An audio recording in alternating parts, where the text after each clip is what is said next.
రూ. 500, 1000 నోట్లు రద్దు ప్రభావం స్థిరాస్తి, బంగారు రంగాలపైనే అధికంగా ఉండే అవకాశం ఉంది.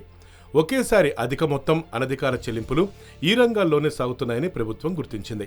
అందువల్లే పెద్ద నోట్ల రద్దు అనే సాహసోపేత నిర్ణయాన్ని ప్రధాని మోడీ తీసుకున్నారు. దీనివల్ల ధరల కృత్రిమ పెరుగుదల ఆగిపోతుంది.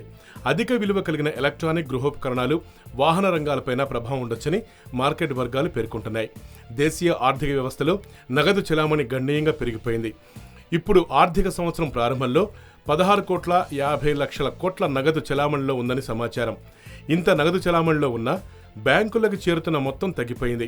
కారణం 50,000కు మించి నగదును కరెన్సీ రూపంలో ఖాతాలో వేసుకోవాలన్నా, డిపాజిట్ చేయాలన్నా కూడా శాశ్వత ఖాతా సంఖ్య, పాన్ నంబర్ నమోదు చేయాల్సి వస్తుంది. షేర్లు, మ్యూచువల్ ఫండ్లు వంటి వాటిల్లో పెట్టుబడులు పెడదామన్నా ఆదాయపు పన్ను శాఖకు లెక్క చెప్పుకోవాల్సి వస్తుంది.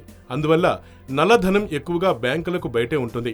ఇలాంటి నగదుతో బంగారం, స్థిరాస్తి కొనుగోళ్లు అధికంగా సాగుతున్నాయని అంచనా. స్థిరాస్తి రంగంలో జరిగే లావాదేవీల్లో నల్లధనం తప్పనిసరి. స్థలం, ఫ్లాట్, ఇళ్లు, పొలం ఏది అమ్మినా కూడా రిజిస్ట్రేషన్ ధరకు, వాస్తవ ధరకు తేడా తప్పనిసరిగా ఉంటుంది. రిజిస్ట్రేషన్ విలువను మాత్రం అధికారికంగా చెక్, డీడీ ఆన్లైన్ పద్ధతిలో వసూలు చేసుకుని మిగిలింది నగదు రూపంలో తీసుకోవడం ఆనవాయితీగా మారిపోయింది.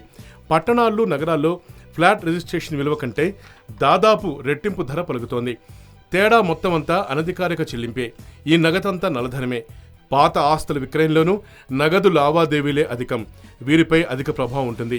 ఇలాంటి లావాదేవీలింటిలో 500, 1000 రూపాయల నోట్లదే కీలక పాత్ర. ఇప్పుడు ఈ పెద్ద నోట్లు రద్దవుతున్నందున ఈ రంగానికి భారీ కుదుపు తప్పకపోవచ్చు. ధరలు తప్పకుండా దిగిరావాల్సిందే. అందుబాటు ధరలు ఫ్లాట్లు, ఇళ్ల నిర్మాణం జరిగే అవకాశం ఉంది. సామాన్య, మధ్యతరగతికి ఇది ఊరట కలిగిస్తుంది. చెక్, కార్డు రూపేణా చెల్లింపులు ప్రారంభమైతే ఈ రియల్ ఎస్టేట్ రంగం గాడిన పడుతుంది.